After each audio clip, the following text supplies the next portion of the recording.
And then again, how the news is framed, like if some people commit some crime, as long it should be white. It was Muslims. No wahala. And the unfortunate thing is now they know can't even distinguish anything. They could just come to something of foreign origin, something migrant. So anytime you say as normal citizen, you on news, you could just say these people want too much now. Waiting happen. Now them they do this one tomorrow. Now them they rape this one. Now them stop.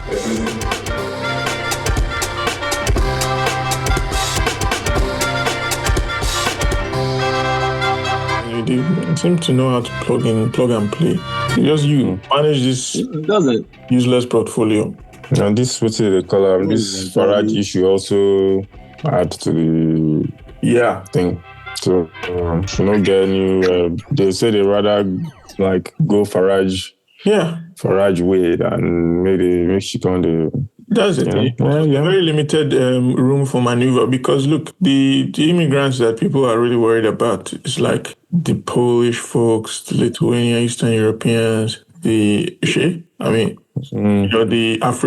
African writ large. So if you want to come focus on Nigeria, Nigeria is annoying, but we know money like that, rich, say Pakistanis or whatever, right? So it's kind of like you're now trying to pick up the scraps of the anti-immigration stuff, whereas the pioneers of the anti-immigration stuff have already gone far with it. So I think it's a key issue of the immigration thing. It needs to be solved, once and for all. But it's going to be hard because their countries have, they look. I think the key. That key issue now because what's they call them? The resurgence of this, their right-wing folks now. It's creeping like where I was living before. It's not like if it never happened, but they bubble up back again, So what they are feeding the people is because your life is going to the greater is the immigrants, which they've always been doing. So it's just this cyclical stuff. So they need to look at it. And every day now in law they change, every day now in this they change, at least for a period of time before people start to vex again. Say people they can't collect their benefit. And their jobs. So, but benefits. The people are ignorant now. The people are ignorant. They think if they see me for streets now, they go think say government they give me something. Because you go enter when we came like 2 years ago or something. When they see you for inside cab, you enter. I say, I'm not plenty for you. Should government they give you a scholarship? Should government they? If you look at our visa, they say they collect anything for a year.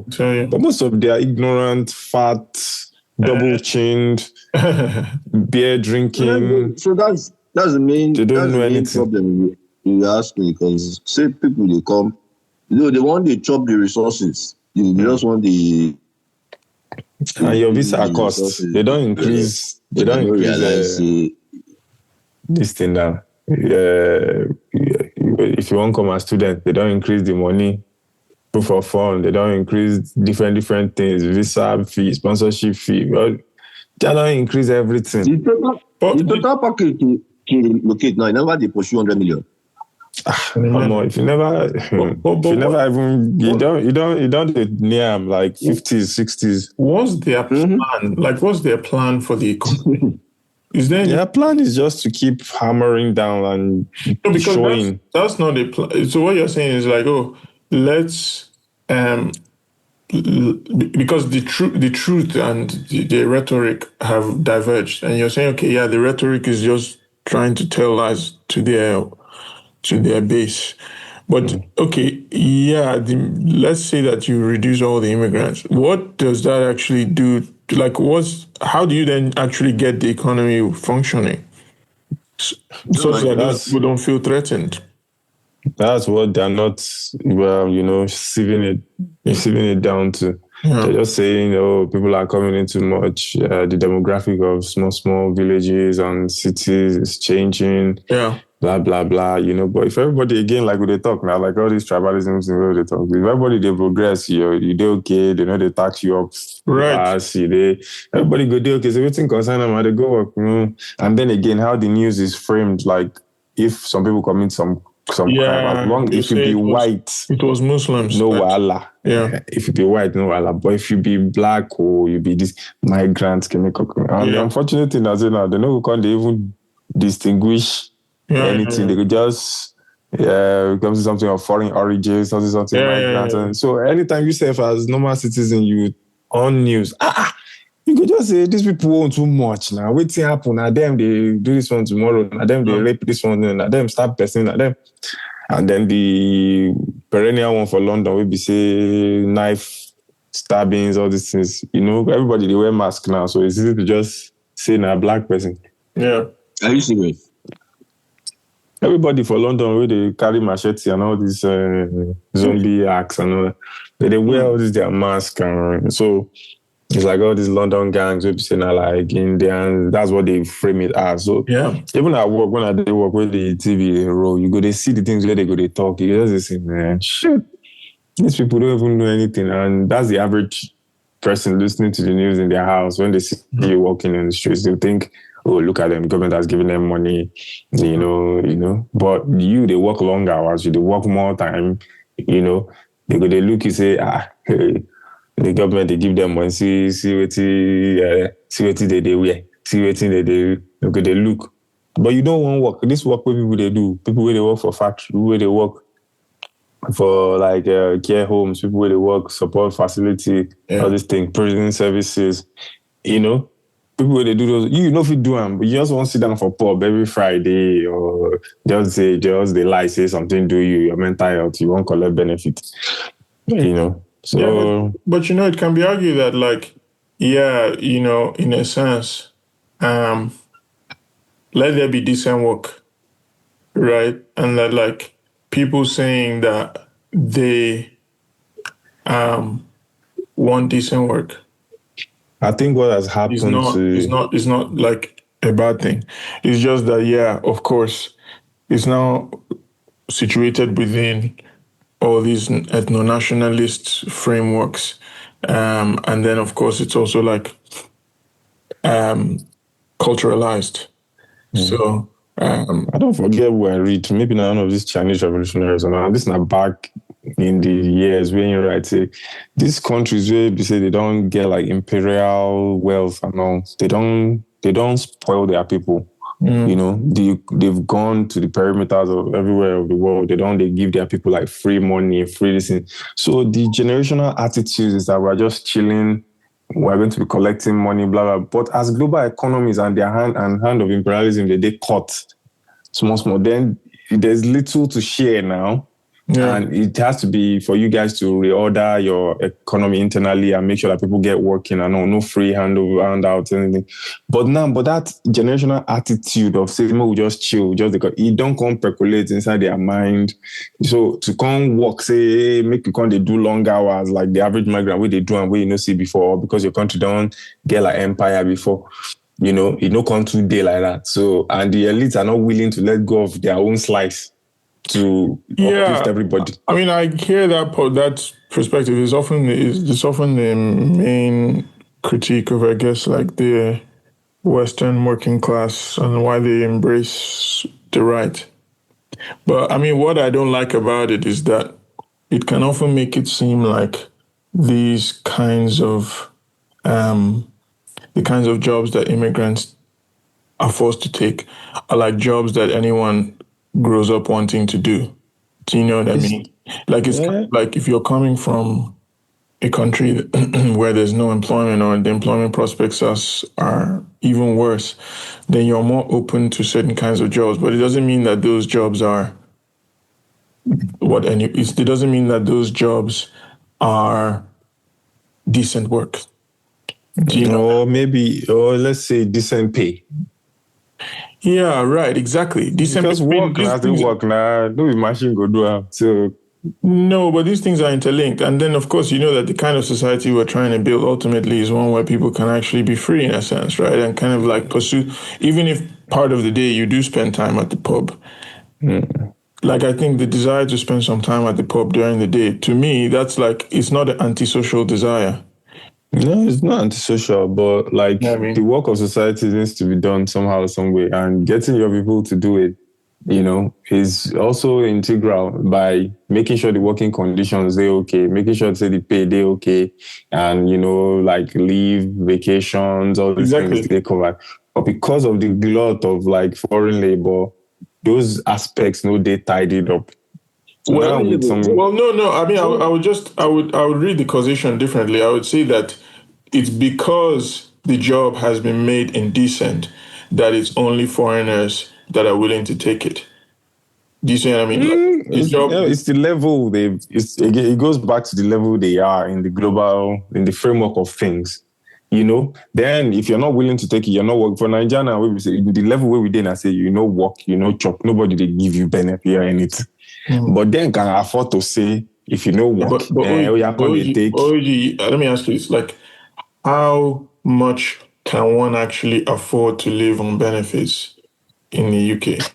Is it Not really really, possible? not really. Yeah, you get by, but it's not going to be the ideal life. We're not talking about the peak of the welfare state here anymore now. Not at all. But you're getting something. Regardless, you're getting something, and it's just that things don't get ratcheted down to a point where this work, if you say the pay is not all right, it's not a good working condition for you, Right. rather not do it and take this thing. But we will come from no safety net. Yes, where the Nothing working like that. conditions are even worse. That was so, yeah, Global you can South. come, take it and manage, which is somewhat, your own point. But so if people need to do the work of society, it's them, they look at your country. It's not the people that are coming. That's this thing. Your country is not saying that people should come. People paid. People came to study, do all that. It's not like they are breaking any rule or anything like that, So it's not us. Look at No, your definitely not. I mean, but the kind of and then to make that point even stronger, I think, or to buttress the point you're making, is that the process that made the care economy and service jobs less decent in the UK is the same process that increased joblessness in the global south. So if you're not going to address those fundamental questions of like employment in the global south and like making work more decent, making care work, making the the part of the economy that immigrants don't like in the US now, it would be farm labor. If you're not going to reestablish standards like work employee standards, employment standards in those sectors, and also like pursue more broad economic transformation, then it's going to be very easy for right-wing folks to come and blame it on immigrants, basically. Yeah, that's usually the normal in quotes Conditions thing to are do. But don't be lie, all of these people they lie. Don't be lie that they lie to themselves to start. Don't even before. So aren't they faced with like maybe Western Europe at least? I don't know about Eastern Europe. Yeah. But Western, aren't they faced with first of all an aging workforce? Right. Doesn't the dynamic of world population force some? I mean, I don't even know that it's a radical change, but basically some of the lifestyles that you're used to, that that has enabled the ignorance, that pervades, most Western societies today. Isn't it because those benefits were handed over to you from the resources of the same people who are now coming to do, menial jobs that then power your own economy? Because first of all, you don't even have, like the working population to do it. Right. And then you're not going to do it for the pay that these other guys are willing to do it for. So that's where the world is. I mean, but the point is that some people just refuse to come to terms with the world as it is. The dynamics don't change. We say don't change. So I mean, I think maybe it's just for election purposes or Definitely. Right. Yeah, because if you leave them the way they want them, and that's what some of the things that people say that they learn from Brexit. You leave them the way the economy, even the state becomes weaker. even, I mean, at least the economy does become, because those people, then, no, that's why you go see them, they jump policy up and down. Today, they go tell you, say they don't want Nigerian students. They go try out for bourgeios. Right. That's why it's like, it's clear that there's no plan, because it's kind of like, because what is in light of what some of the economic fundamentals, sociological fundamentals you're pointing to in terms of aging population, then what is the plan for an economy that is cognizant of those realities? There's no plan. So it's, as you say, the electoral calculus, that means you're going to shout about immigrants today. Then when you get into power and look at the fundamentals, you're going to say more. Yeah. Nothing will we do. Exactly. Except them Sunak, all of them. And then they get kicked out like 1 year down the line. Exactly. The prime minister in the UK. They don't do anything. That care and health sector, they're not doing anything. Like, it's one of the safest places you can be. Yeah. Because if you go to any care home, any support facility, any NHS hospital, just you go to say now like airport lounge today, because now different people with different parts of the world, Black, Pakistani, India, Africa, Nigeria. Like Nigerians just they buzz. You get some people who say they get prescription, and all the names of the people where they give them medicine, where they change them, not just Nigerian, Indian, Pakistani. You don't go even see one kind in both. So they know that if they mess with that shit, a lot of things will crumble. Unless they raise the standard substantially. Yeah, but this is going to take decades. Exactly. To do. And they don't want to reinvest funds that way. Yeah. So it's hard for them, but come out and say the truth and say, look, this is what we've gotten the population to. This is the mess, and we need to clean it up. But they're just continuing and saying, okay, we'll just be tougher on this. We'll just be tougher. To me, I kind of feel like you don't have to go back to the age of imperialism really to explain what's happened. Is that the neoliberal innovation shattered labor power in the global north and south, and then like divested from social services. So then you have work standards already low in the south, got lower, and moderate in the west, in the north, got to low, medium low. So then the folks who are used to a certain kind of work standard in the north are like, we can no longer take those jobs. And then the quote unquote progressive neoliberals are like, okay, let's open borders to some extent to fill those roles. But now people are like, oh, the cultural shifts that have happened with this opening of borders are changing the texture of society in a way that is a double insult. We no longer have dignified work, and we also feel like we're being like forced to embrace how people live in different societies. So it's like the fundamental question of like labor power and decent work in both of those societies has not been addressed. So let's just tinker. Also, no mosque in this neighborhood, or you have to reduce the sound of the minaret when you're praying. You know what I'm saying? But any of the actual stuff that would lead to any structural, some fundamental shifts are ignored. At least by the main parties on the table. Yeah, I just feel that, scapegoating people, because I have to be honest, it's not like it's affecting me too much, but it just keeps me up. Right. A bit. Yeah. I know like everywhere where you go, you just guys stay careful, because you don't know what somebody or anybody think or point where they want to prove, and where we already there now, us be the only Black people here. Right. So it's not a friendly community to start with. It's not where you feel like you belong or you have any social, what's in the column, any social resource or anything. Like, you're just by yourself. So when you come out of your house, Black people are looking at you, all these things. So it's just like, man, just guys day. Yeah, man, it's mad. So so anytime you see I'm on TV, and this is the same thing everybody they watch TV a lot. So sometimes migrant, you go know what they think for their mind. Say, see this one, then it's in the see this one, self waiting. So that's just it, but I'll keep out of everybody's way. Everybody, maybe just day. Economy, Yeah.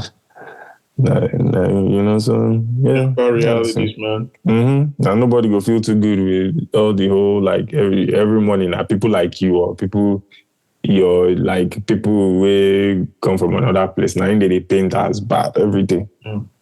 So like for all that place where the riot happened, where they break everywhere. And just the pathway where they follow go work every morning. Imagine. So imagine if I was just there going to work that morning. What thing would that happen? Yeah. Yeah. That's so.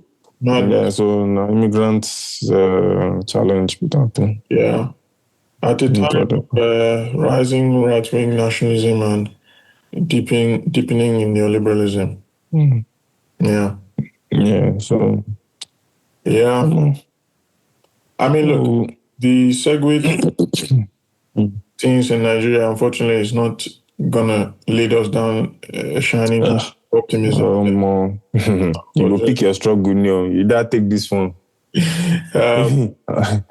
I think you join them in the iPhone where water no go, where they convert from 17 to XR, from iPhone 17 just come out now. The buzz of the internet now is that the iPhone XR can be converted to 17, which is for me, because I Elon Musk. I say Elon Musk, Apple, if they change them to 17, maybe they change down to 17, but the people that now actually have the 17 are kind of hurt that people are able to change the 14. I can imagine.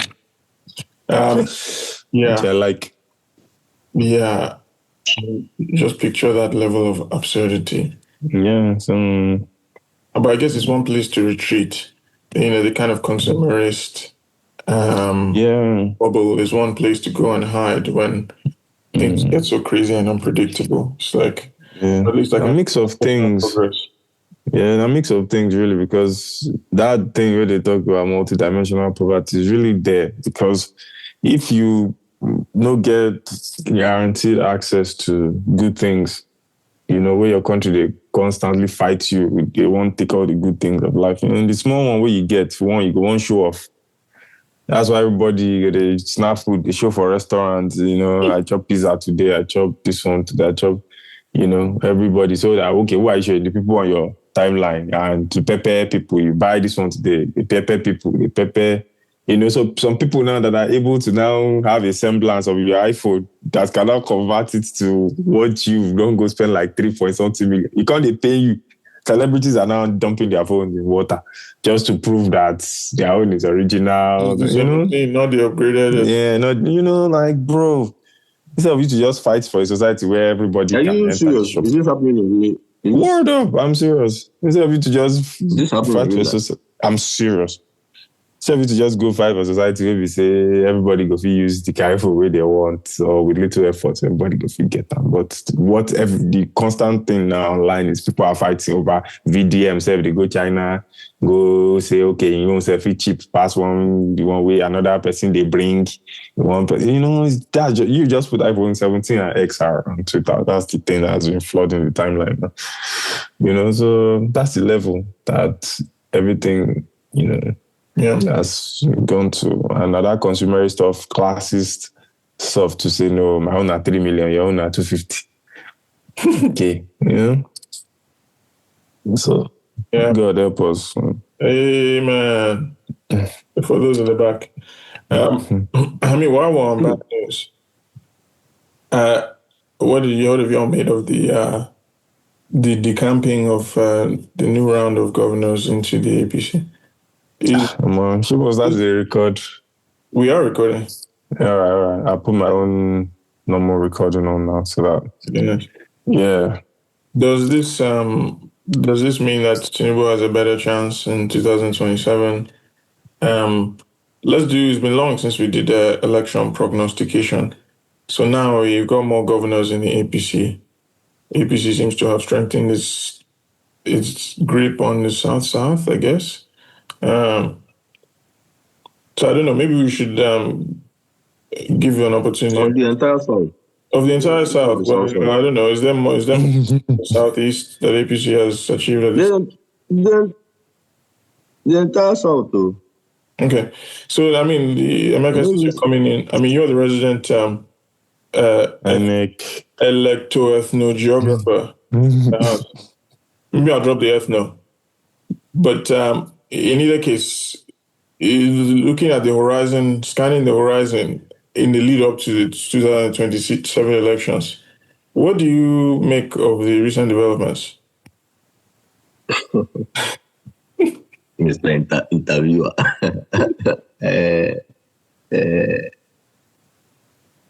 I don't know, really. For me, I think I'm the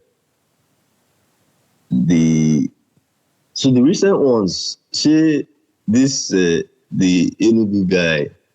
Then I think the Bielsa chap says he has resigned from PDP. Okay. I think that's what's recent. Then the other one, because these things happen, they're not happening per second. You can't even keep track. But I don't know. I mean, I think the one way that I can make sense of it, or that I have tried to make sense of it, is that this seeming show of strength, has. It comes from somewhere. That comes from a bit, the realization that that they are weak, somewhere else. So I think that what's happening in the South is some sort of consolidation for something else that's happening maybe in the Northwest, maybe in the North. So that's in broadly speaking how I see it. So I think that they're trying to the ruling party is trying to consolidate, rebalance. Yes, it's kind of so. Of course, what you will find is that the pathway to electoral victory for them in the forthcoming elections would look nothing like what it was. That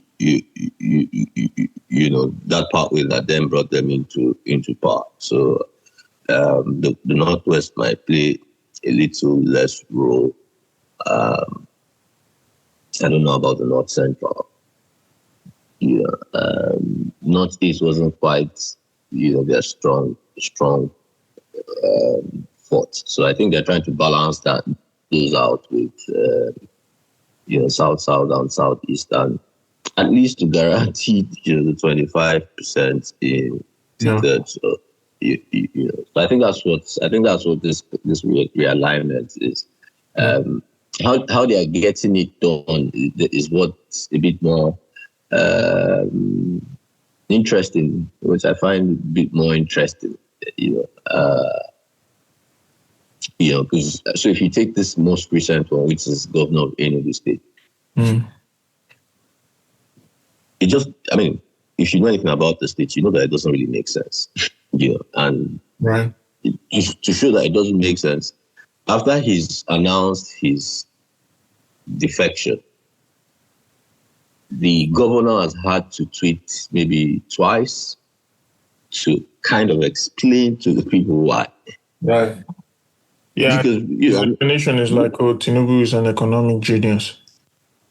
And because and if you read the tweets, if you read the responses, you get a sense of what people feel. So then you begin to ask yourself, is this guy daft?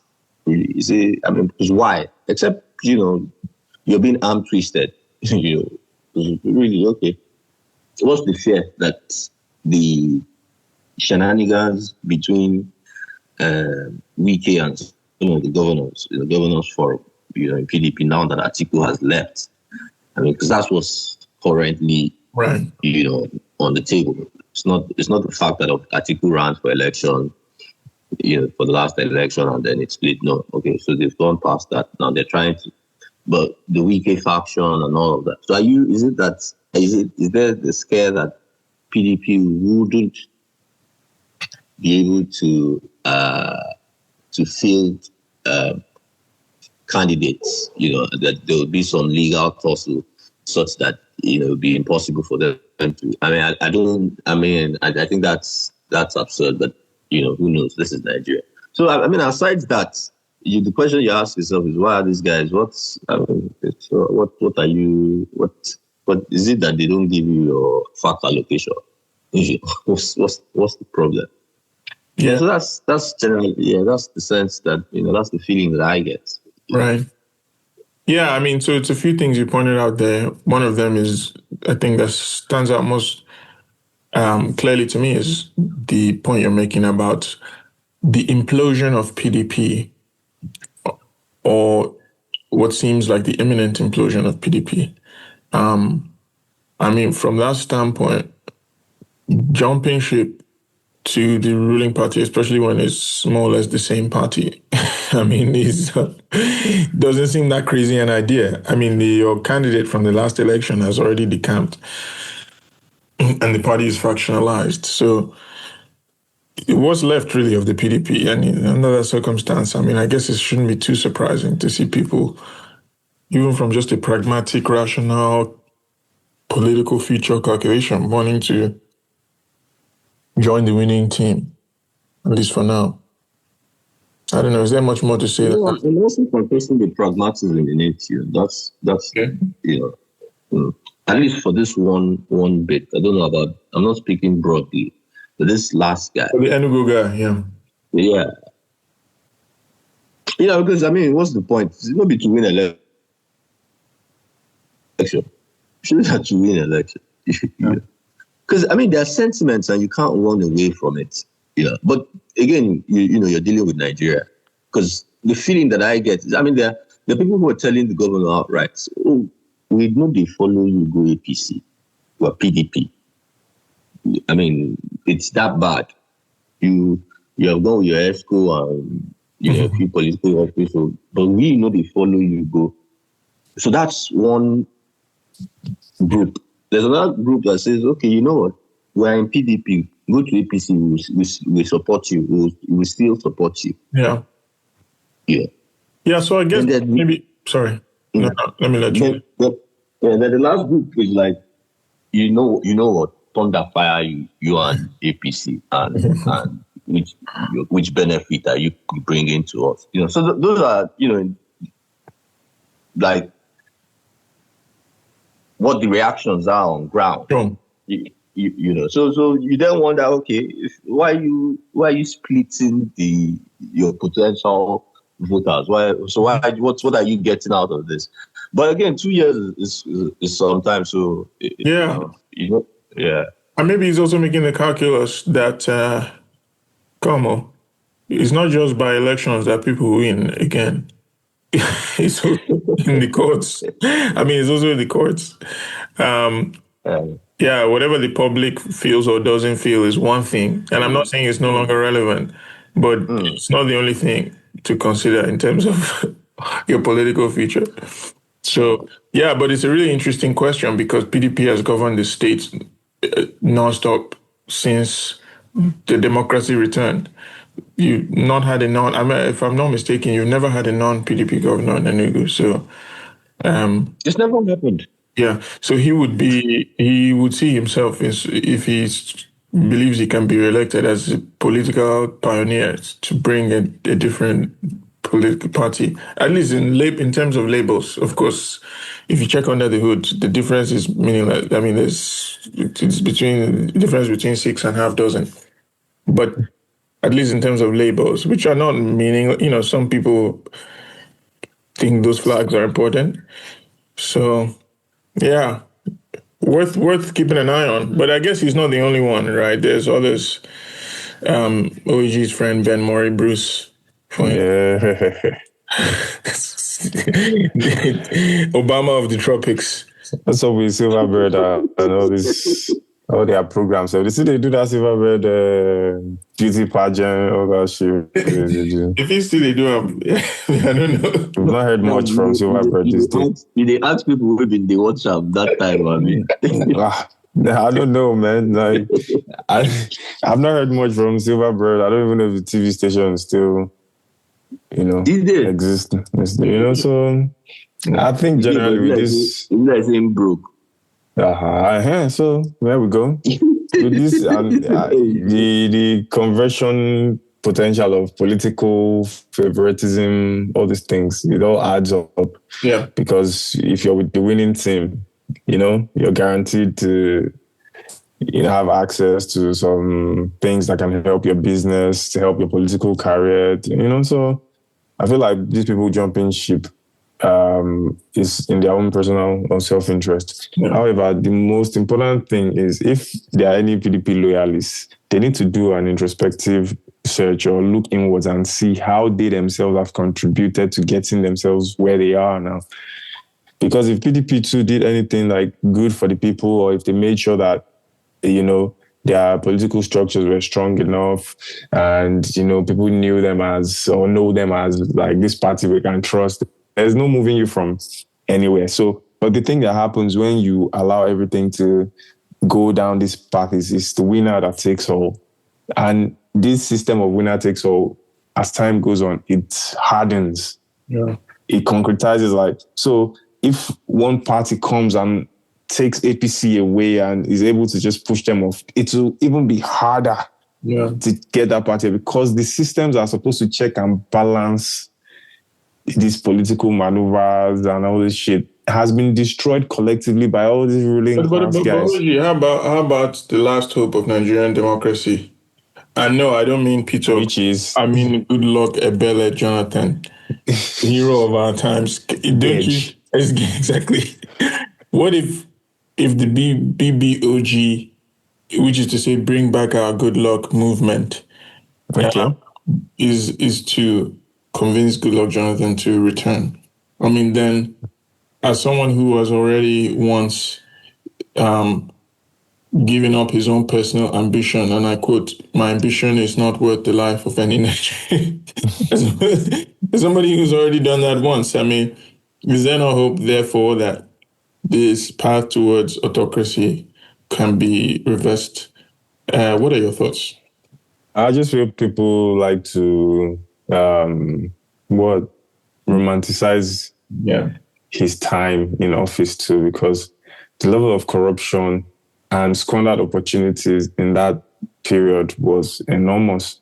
Not to mention repression as well. He might not come. His persona, his aura and charisma, in quotes, he looks like this docile, easygoing, let me pet your cat type of guy. So people find him a much more friendly face than maybe Buhari or anything like that. So it's easy to just not look at him in that repressive light. Yeah. But they're all one and the same. It's not like he did anything stellar or is in any way different from these guys that are on the, potentially going to be on the ballot now, So I think people just are romanticizing that time and they're yearning back to when, crude was high, the economy, which is understandable because when he did there, at least macroeconomics in terms of waiting dollar be everything, crude oil prices, Yeah. But this is what happens because with a system like ours, we keep looking back and saying, that guy was better. Because looking at it, Buhari's time, Buhari's time was better for... No, so when Tinubu goes, we're also going to be, Tinubu, man, we didn't, hopefully not. But this is... Probably yes. Probably yes, hopefully not. This is a system that is melting down and it can just keep going on like this. Mogadishu Day front. Like Daily Pharaoh TV, they talk. The road to Mogadishu. There are a lot of things that we can still touch in terms of this meltdown, but I hope that fundamental changes don't allow us get to that point, which means looking elsewhere and not to these guys, because I don't think they have anything to offer. So Goodluck Jonathan, going back to the question, Goodluck Jonathan might just look friendly, but as Malcolm X will talk, the fox and the wolf. So I don't see anything different from coming from him. Yeah, so I mean, while we're on potential contenders, I suppose we should also touch on the Labour Party OB question. I mean, some of his lawmakers or the Labour Party's lawmakers have also decamped. Labour Party is in some kind of crisis. I mean, I don't want to even get into the national chairman versus the Lamidia Papa or something, but 38 lawmakers defect, citing poor leadership on the part of the party. It's not exactly clear if the front runner on the party is even going to run on the party ticket or if he's going to join the SDP. So, yeah, the opposition is in some kind of profound... What? The well said. Yeah, the SDP is what I said. Well, I thought you were questioning by calling them the opposition. No, but I'm saying, where is it going to run on the SDP? SDP. Right, but it appears like that question is still somehow not definitively resolved, given that Labour Party is in some kind of I don't want to call it terminal crisis, but it looks like it's not. It's in some kind of ongoing crisis. So yeah, where do you think Labour Party has better prospects than the PDP or the Phantom Jonathan campaign, or can Nigeria's bourgeois democracy, if we want to call it that, be stabilized by the Labour Party? Labour Party. We're talking about Labour Party now for almost 2 years, or more than 2 years. I'm telling you. And it's not. I think it gets harder talking about Labour Party each passing year. It's not. The thing don't turn. The parties they don't turn mystery. Yeah. So to be honest, really, I don't see what the play is for Labour Party. So I think what's going to happen here is that the same way there was some sort of mass entry is the same way there'll be some. Mm-hmm. In fact, the exodus has already happened, so it's not even there'll be so. I think it's a question of what is Obi's next move. Right. Yeah, so where's he going to? Because I think, I don't know whether to say you and I, we all know that I think we all know that if he's going to run, he's going to give it one more shot. Yeah. And that it's almost not going to happen with the coalition.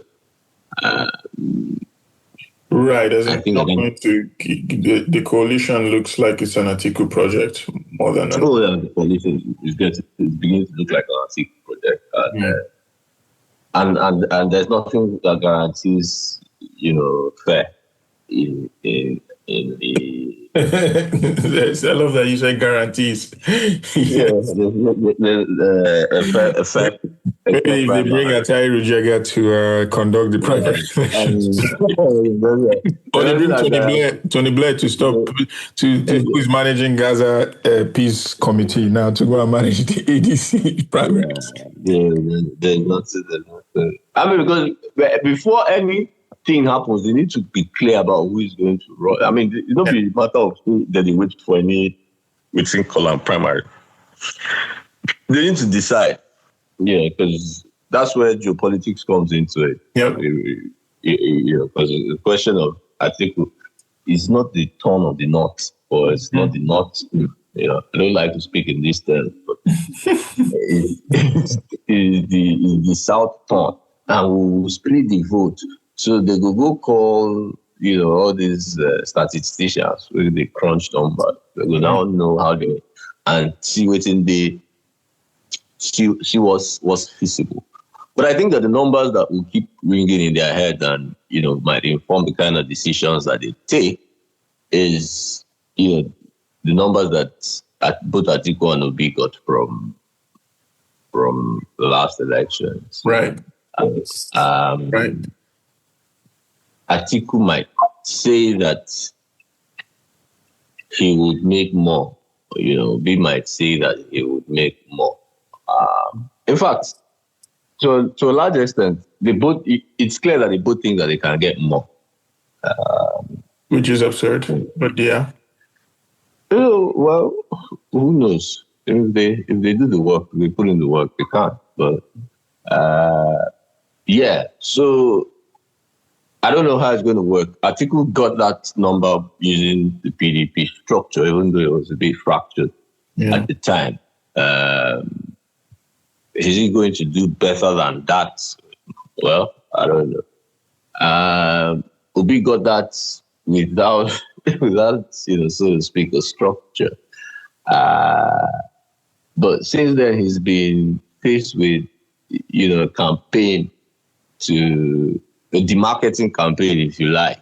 So, and I mean, that's certainly geared at weakening the base and seeing you can reduce the number. So, I don't put anything past a movement that could mobilize 6 million votes in maybe 8 months. Right. Well, yeah, I mean, yeah, in a sense, that may be the only feature left. Is kind of like the last minute electoralism, the sort of personalized electoralism of like the last year of the campaign, right? And it's true that the obedient movement, the Labour Party, had the steepest growth trajectory. I mean, technically speaking, Atiku got less votes in 2023 than he did previously. So in fact, so it's really again the Obi campaign that had the real growth trajectory. I mean, whether they can pull it off again is another story. But I mean, the wider point being that if I'm getting you correctly, and if so, I think I agree, that the prospects for opposition still look uncertain and still depend on the actions or decisions of some men, some one or two men, some two men, basically. I mean, all things being equal. Yeah. Right. The only other way around it is to put out a messaging in the 1 year or in the year that leads up to the election that inspires an increase or inspires voter turnout. Could that messaging be Christian genocide? Could Christian genocide help out here? I think. I don't think it is that. I don't think it is that. Can you win an election running on no the savior of the anti-Christian genocide candidate, or how do you? Yeah, what's possible here? What is possible and what say new Nigeria is possible. What is possible is for the man to go and start his own party. If he can start a political party, a fresh one, or a one that is not tainted in all these cabals and all these guys standing in his way. I'm sure that can re-inspire, back to that inspiration thing that Mimika mentioned, that can inspire people. One, to make him, come across as someone that has an entirely different agenda than these guys and is not willing to, play their kind of dirty politics. Two, the last presidential election has shown that he's got the potential to stir up some sort of numbers, which I want to believe is organic, so how about just moving that number to whatever is the fresh one where you have much more control, over what you're doing, and then, the political process is over there, so if you can do stuff like that, of course, not to guarantee 100% that he's going to win, but we'll then see the true numbers that this man actually controls. He doesn't seem so confident for some reason. So that's the problem. So that's the problem. If you need to imagine something new to, solve this political problem, because the masses also need to see that you're heading in a direction that, favors them. But if he hasn't done that already, then that ship has sailed because That's kind INEC of point. don't. Exactly. I know So- INEC don't release or approve The list of subject people to going. new parties. So if New there's party. no party in the that. That's Well, kind of the point. maybe, yeah, and well, all I mean, those and other parties, anyway, so they there will would get also people then hand be the inside. question of what's the name of that new party? Is it going to be the Yeah. People's Democratic Labour Congress or what? PDLAPC. Yeah. I mean, if you come back to standard Nigerian Marxism, Yeah. there's something called the masquerade party. Yeah. So the only thing I can possibly think of is, okay, so maybe he's floated, there are chances are that maybe he's floated some sort of masquerade party. If the allegations, if they really believe the allegations that the ruling party is bent on fomenting trouble within existing opposition parties. So that would be impetus enough for them to go and form some, if you like, a masquerade party. The details of which very few people have kept to themselves. So of course, coming soon. Yeah. If you go by how he emerged, the last time, part of his strategy often is to create a buzz about, how he launches himself onto the presidential race, and then hope that buzz, can carry, which is so. That whole defection of leaving PDP under with his reason being that it was machine politics that they were playing there. Yeah. The moral upper hand kind of thing. So that's that populist. I think what critics have now decidedly called the populist, streak in him. So you would expect that sort of entry into the announcement, into the presidential race, in a way that throws up a party that is entirely unknown. So basically, yeah. So but those are some of the things that you might expect. And part of why I say this is that I hope there are signs, or the obedient movement is building some sort of structure outside of any political party, outside of the Labour Party. So they have outside of Twitter, or outside of the So So I think that what might just be the thing about this kind of arrangement, if it's in the offing, is that what then happens is that it then allows for the young obedient to also run for office of some sorts, because now them get the structure, now them get the elective positions, we go open up under such party, because anyway. So, and hopefully that generates some kind of buzz with the young voting public. Right.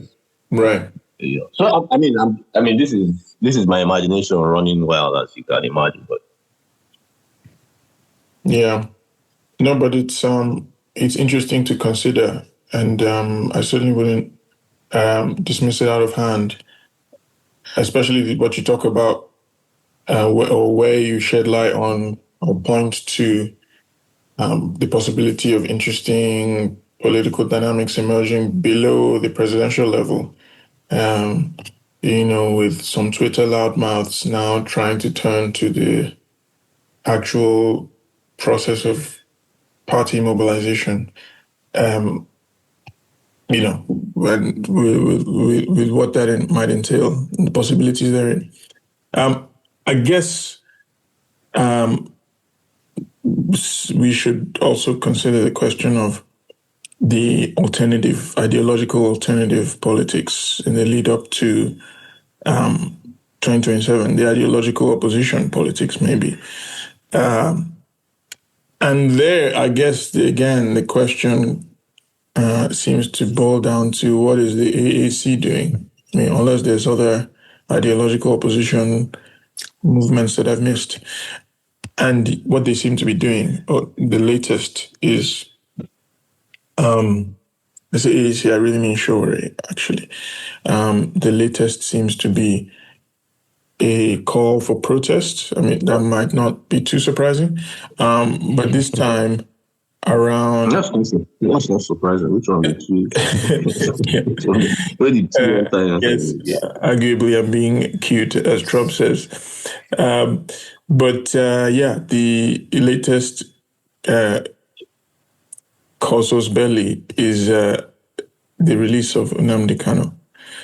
So the announcement is that on October 20th, there'll be a protest in Abuja to demand the release of Nnamdi Kanu.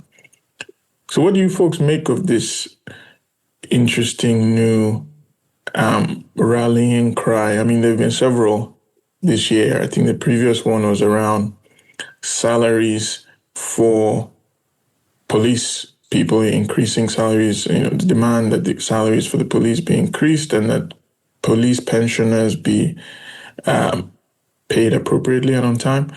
And, before that, maybe happening concurrently, was something around prisoners and the justice for the incarcerated. Actually, there've been quite a few, but I think this is now the latest.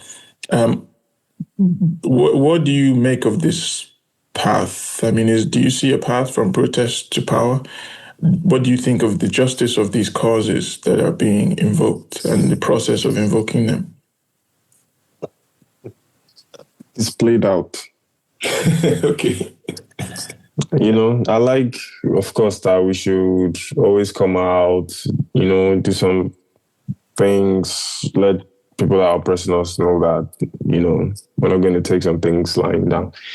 But again, and I tweeted this thing a couple of maybe months ago about the AAC, Shore, and what he's trying to do. I don't like the fact that he's, facing protest as a political strategy, right, or hammering solely on protest as a political strategy. You have AAC. How about building this party up? Again, we don't know the names of the people that have gotten in through your party in the north. We don't know their name. They're not publicized. We don't know what they are doing. We don't see any examples of how they are being different from the normal, in quote, political parties that we have. What are their plans? We don't know. There's, I don't know if the Anambra gubernatorial election coming up, there's an AAC person, a lady there. We don't know her name. We don't know anything about your party. We don't know what they're doing. But every now and then you're popping up in people's faces. Oh, let's go and do this, do that, like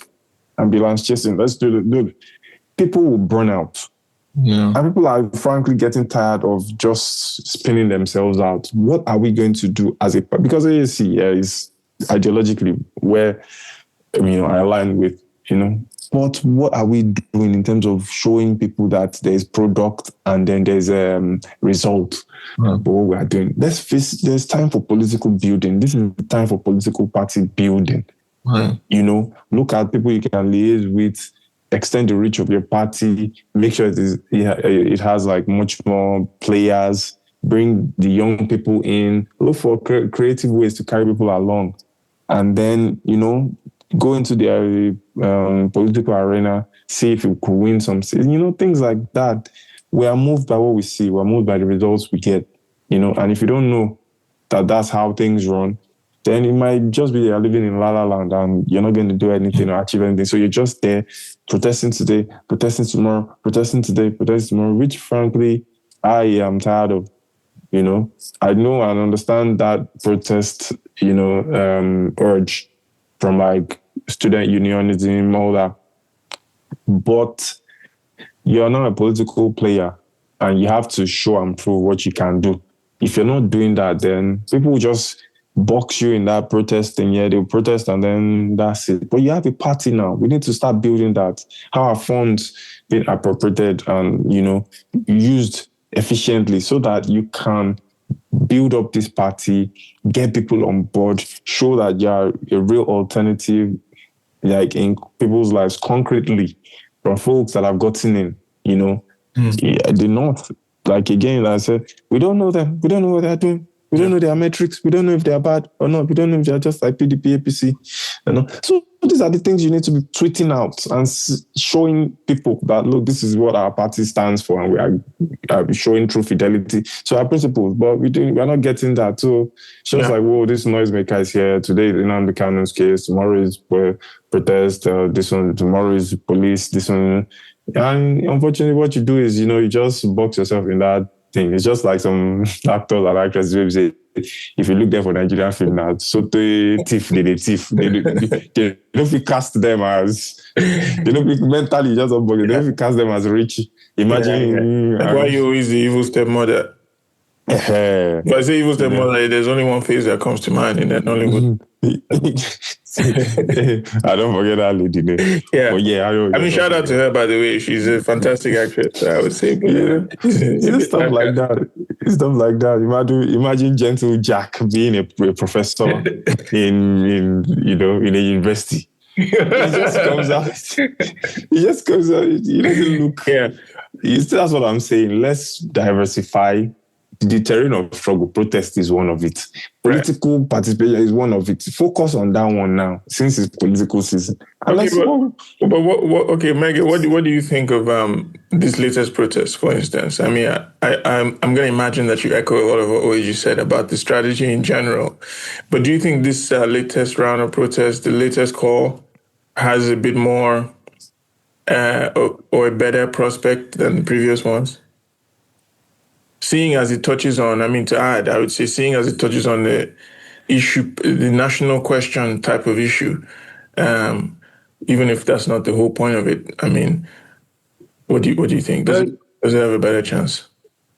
No, it probably does. I mean, it's something that resonates with vast or sizable majority of the population.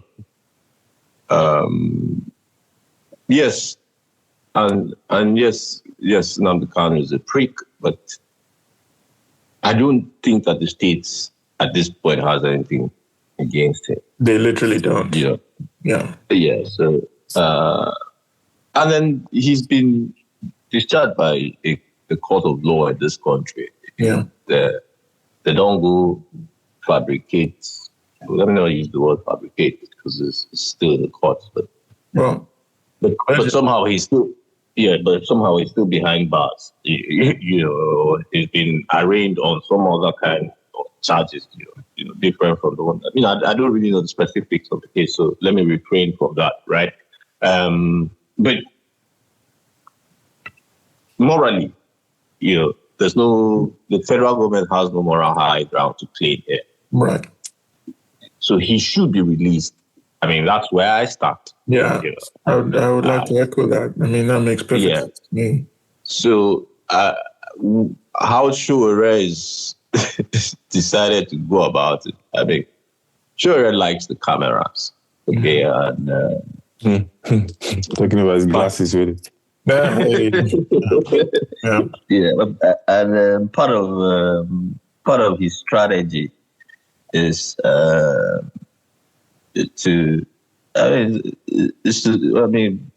think his one of his ambitions is to start a revolution. But one of his strategies, the more immediate ones, is to find one issue that can galvanize, people across board. But again, in the lead up to the election, I think it's a nice gambit. It'd be interesting to see how it plays out. Because it's a move that kind of panders to a base that's often been associated with Obi, which is the IPOB And if I'm not mistaken, this has also come from some of the members of the Revolution Now group who kind of in their own political analysis of the last election felt that a sizable part of P2V crowd was IPOB apologists. Which is a totally different ball game because, like I'll always say, Nnamdi Kanu is sick in the head. Really. I hope he's learned his lesson, but it doesn't look like it. If clips from courtrooms anything to go by, but So I mean, I don't know if I've answered your question, but I mean, you seem to think, therefore, that even if the overall strategy is not sound, they might have stumbled upon something with some momentum, or some degree of momentum. What is and it's political, right. Now, to how much can that momentum actually translate into some electoral value or electoral, like improvements? That's what I guess is still unclear. And I mean, maybe the more fundamental question that OG is raising is like, does this give us confidence in your capacity to govern, or in your capacity to actually take us from where we are to somewhere else? I mean, or is it just, does this only assure us that A, you're becoming a little more politically savvy, and B, you're committing even more to a certain kind of alutaism? Do you know what I mean? Like, no, that would be pushing it too far. I mean, that's not what I'm saying. No, sure. I'm not saying that's what you're saying. I'm just raising those questions up. Like I'm throwing up those questions. Not to say that I'm not. I'm not trying to still trying to summarize what you're saying. Raise additional points and also drawing what OAG has said. Okay, because you don't think that they're walking down a kind of path of alutaism. No, I mean, that's one of the biggest critiques that the Showereh himself gets.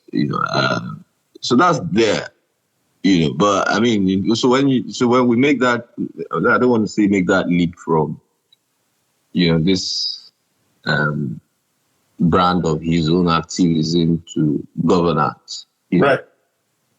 No, but that's what I'm trying to say, is that the activism gives us no evidence or blueprint of what the brand of governance would be. You see, in a protest we go to chop.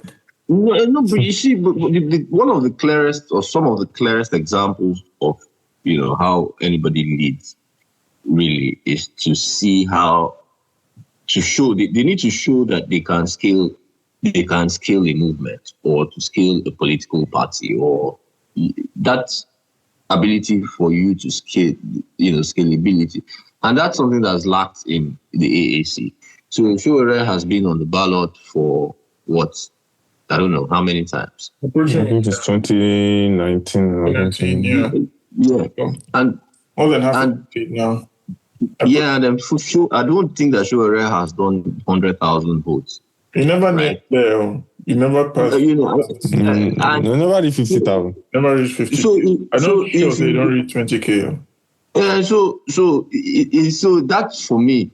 I mean, if you ask me, it's failure. So if an exam you write, you fail them as politician. They even get better in relative terms. So, but that's the fundamental thing that you're supposed to be doing: building a party. Really, are you going to forget that? So the question is: are you building a party? How far? Okay, within protests don't help you build for party. Party-wide. Yeah. So, right. So that's what I mean by alutaism, which I suppose I should probably define. But it strikes me as like a kind of orientation that has it that protest is the point in itself. So there are times for that. Yeah. But for that there are times where the day unilag, it might have been effective to create the disruptions. And what it did was create disruptions where them know turn to political action. That's the fact, my brother. Even like, back then, was it even effective? Because the disruptions, the best of them, I mean, SAP was still implemented now.